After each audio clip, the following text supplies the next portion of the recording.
राजाधिराज श्री सद्गुरुनाथ महाराज की जय. आम्ही वैकुंठीचे वासी भाग पहिला. विविध संप्रदायातील 100 संतांची संक्षिप्त चरित्र.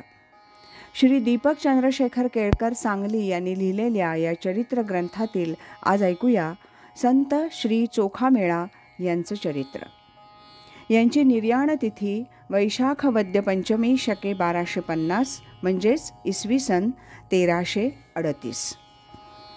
संत चोखामेळांचा जन्म विदर्भातील बुलढाणा जिल्ह्यात देऊळगाव राजा तालुक्यातील मेहुणपुरी या गावी झाला. संत चोखामेळांचं कुटुंब हे जातीनं महार होतं. उदरनिर्वाहासाठी ते शके 1200 म्हणजे इसवी सन 1278 साली पंढरपूरला आले. संत चोखामेळा हे संत ज्ञानेश्वर महाराजांच्या प्रभावळीतील संत होते. श्री नामदेव महाराज हे त्यांचे गुरु होते. त्यावेळच्या सामाजिक विषमतेमुळे चोखोबा हे होरपळून निघाले. संत चोखामेळा हे प्रापंचिक गृहस्थ होते. ते उदरनिर्वाहाकरता मोलमजुरीचं काम करत असत. पण ते सतत विठ्ठल नामात दंग असत. गावातील विषमतेमुळे आणि दारिद्र्य आणि वैफल्य यामुळे ते लौकिक जीवनात अस्वस्थ होते. जातीभेद असल्यानं त्यांना पांडुरंगाच्या मंदिरात प्रवेश नव्हता. पांडुरंगाला आपण जवळून पाहावं, भेटावं, त्याच्या पदकमलावर मस्तक ठेवावं असं त्यांना सारखं वाटत असे. जातीभेदामुळे त्यांना भगवंताला महाद्वारातूनच पाहावं लागे.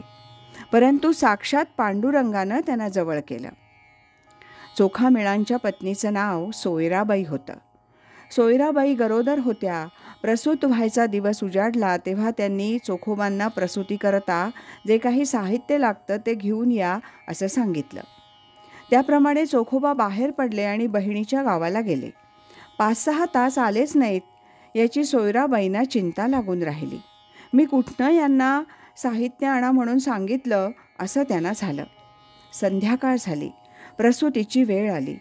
ही तिची अवस्था बघून पांडुरंगानं चोखोबांच्या बहिणीचं रूप धारण केलं आणि तो चोखोबांच्या घरासमोर आला. त्यानं दाराची कडी वाजवली आणि म्हणाला, वहिनी, दार उघडा. सोयराबाई दार उघडून जो बघतात तो नणंद आलेली दिसली. त्यांना फार आनंद झाला. त्या म्हणाल्या, तुम्हाला माझ्यासाठी देवानंच पाठवलं. आणि थोड्याच वेळात सोयराबाई प्रसूत झाल्या. त्यांना मुलगा झाला. याचा पांडुरंगाला फार आनंद झाला. चोखोबाला मुलगा झाला म्हणून भगवंतानं सर्व जमातीला साखर वाटली. सोयराबाईंना उटणं लावून न्हाऊ घातलं. आनंदानं पाचवीची पूजा केली आणि स्वतः पांडुरंगानं 13व्या दिवशी या बाळाला पाळण्यात घातलं. ज्या बाळाचं अंगडं टोपडं स्वतः भगवंतानं केलं आणि भगवंतानं त्या मुलाचं नाव कर्ममेळा असं ठेवलं. इकडे चोखामेळा 1 महिना प्रपंचाला घाबरून बहिणीकडे राहिले. त्यांच्या मनात विचार आला की प्रपंचाच्या भीतीनं बायकोला सोडून आलो, पण त्यामुळे देवाचे पाय अंतरले आणि त्यांनी आपल्या बहिणीचा निरोप घेतला आणि निघाले. इकडे पांडुरंगानं बहिणीचं रूप घेतलं होतं. त्यामुळं ती बहीण म्हणते, वहिनी, मी आता आपल्या गावाला जाते, नाहीतर माझे मालक रागावतील. याप्रमाणे बहिणीचं रूप घेतलेला पांडुरंग त्यांच्या घरातून बाहेर पडला आणि चोखामेळा घरी आले. हे आलेले बघितल्यावर सोयराबाई म्हणतात, अहो, आत्ताच नणंदबाई बाहेर पडल्या, वाटेत भेटल्या का?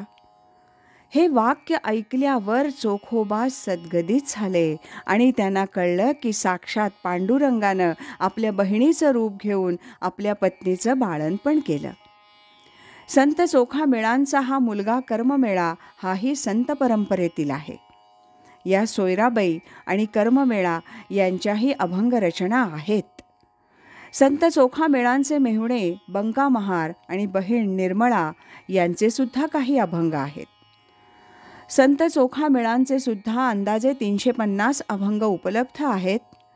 त्यांचे अभंग लिहून घेण्याचं काम अभ्यंग अनंत भट्ट हे करत असत असं संशोधक सांगतात. संत चोखामेळांचे अभंग आपण जर बघितले तर त्यातून त्यांना झालेल्या आंतरिक वेदना प्रकट होतात. हीन याती माझी देवा, कैसी घडेल तुझी सेवा. मज दूर दूर हो म्हणती, तुझ भेटू कवण्या रीती. माझा लागताची कर, सिंतोडा घेताती करार. माझ्या गोविंदा गोपाळा, करुणा भाकी चोखा मेळा. आणखी एका अभंगात चोखामेळा सांगतात की पंढरपूरची वाट जर आपण आक्रमण केली तर कितीही माणूस वाईट दुष्ट असू दे, तो शुद्ध होऊन जाणारच. आणि हे मी दवंडी पिटून सांगतो. टाळी वाजवावी, गुढी उभी राहावी, वाट हे चालावी पंढरीची. खटनट यावे, शुद्ध होऊन जावे, दवंडी पिटी भावे चोखामेळा. संत चोखोबांचे मेहुणे संत बंका हे आपल्या अभंगातून चोखामेळा कसे होते ते वर्णन करतात. चोखा चोखट निर्मळ, तया अंगी नाही मळ. चोखा प्रेमाचा सागर, चोखा भक्तीचा आगर. चोखा प्रेमाची माऊली, चोखा कृपेची साऊली. चोखा मनाचे मोहन, बंका घाली लोटांगण. तसंच श्री नामदेव महाराज एका अभंगात चोखोबांचं वर्णन करतात. चोखा माझा जीव, चोखा माझा भाव, कुळधर्म देव चोखा माझा. काय त्याची भक्ती, काय त्याची शक्ती, मोही आलो व्यक्ती तयासाठी. माझ्या चोखियाचे करीती जे ध्यान, तया कधी विघ्न पडो नेदी. नामदेवे अस्थी आणिल्या पारखोनी, घेत चक्रपाणी पितांबरी. एक दिवस पांडुरंगाच्या गळ्यातील नवरत्नांचा हार गायब झाला. चोखामेळा पंढरपूरच्या वाळवंटात भजन करीत बसले होते आणि हार त्यांच्या गळ्यात घातलेला दिसला. चोखामेळा रेड हँड सापडले. खरं तर तो हार साक्षात पांडुरंगानं त्यांच्या गळ्यात घातला होता. चोखामेळा सापडले आणि त्यांना पंचायतीपुढे बोलावण्यात आलं. याबद्दल त्यांना बैलगाडीला जुंपून मागे बांधून फरफटत नेण्याची शिक्षा फरमावली गेली. दिवस ठरला, वेळ ठरली. चोखामेळांना बैलगाडीला जुंपलं आणि बैल पळण्याकरता बैलाच्या पाठीवर आसूड ओढण्यात आले. कितीही आसूड ओढले तरी बैल एक पाऊलही पुढे टाकेनात.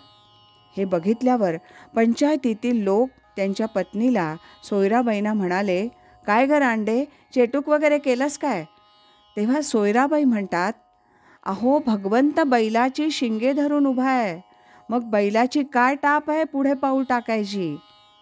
या संदर्भात श्री चोखामेळा म्हणतात, काय रांडे चेटूक केलेस सांगा आम्हा, येरी म्हणे शिंगे धरुनी उभा ऋषिकेशी. तेव्हा चोखामेळांचा अधिकार सर्वांना कळला. मंगळवेढे ही त्यावेळी मोठी नगरी होती. शके 1260 रोजी मंगळवेढ्यातील वेशीच्या तटाची भिंत कोसळली होती. त्या भिंतीचं बांधकाम करण्यासाठी पंढरपूरहून मजूर आणण्यासाठी दूत पंढरपुरात आला आणि त्या मजुरासोबत या तटाच्या भिंतीच्या बांधकामासाठी चोखामेळा हे सहकुटुंब मंगळवेढ्याला आलं. बांधकाम सुरू झालं. 4 महिने बांधकाम झालं आणि पुढील बांधकाम करता करता ती भिंत एकदम कोसळली आणि त्याखाली चोखामेळा आणि अनेक कामगार हे गारद झाले. ही घटना घडली तो आजचा दिवस होता, म्हणजे वैशाख वद्य पंचमी इसवी सन 1338. ही गोष्ट श्री नामदेव महाराजांना कळली. श्री नामदेव महाराजांना वाटलं की आपल्या चोख्याची समाधी व्हायला पाहिजे, म्हणून ते मंगळवेढ्याला आले. जागेवर आले, पण त्यांना प्रश्न पडला की या भिंतीखाली चोखामेळांबरोबर अनेक गारद झालेत. त्यामुळे या सर्वातील चोखोबांची हाडं कोणती? परत ते पंढरपूरला आले आणि भगवंताला म्हणाले, भगवंता, या सर्वातील चोखोबांची हाडं कोणती हे कसं ओळखायचं? तेव्हा भगवान सांगतात, नाम्या, हाड घ्यावं, कानाला लावावं. ज्या हाडातून विठ्ठलध्वनी निघेल ते हाड चोख्याचं. भगवंताला चोखामेळांच्या बाबतीत काय भाव होता हे या वाक्यातून प्रतीत होतं. याप्रमाणे श्री नामदेव महाराजांनी ज्या हाडातून विठ्ठल ध्वनी निघाला अशी हाडं गोळा केली आणि पंढरपूरला आले. स्वतः भगवंतानं त्या अस्थी स्वतःच्या पितांबरात घेतल्या आणि त्यावेळी विठ्ठल नामाचा गजर सुरू झाला. अनेक संत सत्पुरुष जमा झाले. भगवान म्हणतात, नाम्या, माझ्या चोख्याची समाधी माझ्या महाद्वारात झाली पाहिजे. याप्रमाणे नामदेव महाराजांनी भगवंताच्या महाद्वारात चोखोबांची समाधी बांधली आणि या समाधीवरून स्वतः रुक्मिणीबाईंनी कुरवंडी ओवाळून टाकली आणि सत्यभामाबाईंनी स्वतः चोखोबांची आरती केली. ही चोखोबांची समाधी वैशाख वद्य चतुर्दशी शुक्रवार या दिवशी स्थापन झाली. म्हणून याबाबत आमचे आजरेकर फडाचे श्री काळे महाराज म्हणतात, पंढरपुरात दर्शनाला जायचं असेल तर आधी चोख व्हायचं, म्हणजे चोखोबांच्या समाधीचं दर्शन घ्यायचं, मग नाम घ्यायचं, म्हणजे नामदेव पायरीचं दर्शन घ्यायचं, आणि मग पुढे पांडुरंगाचं दर्शन ठरलेलं आहे.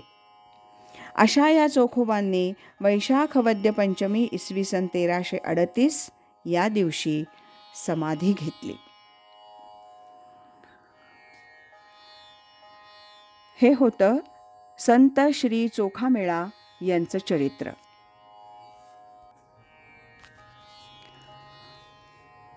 साधक हो, या भागाबरोबरच आम्ही वैकुंठीचे वासी भाग पहिला आणि दुसरा, विविध संप्रदायातील 100 संतांची संक्षिप्त चरित्र, श्री दीपक चंद्रशेखर केळकर सांगली यांनी लिहिलेल्या या दोन्ही चरित्र ग्रंथांचं वाचन आता समाप्त होत आहे.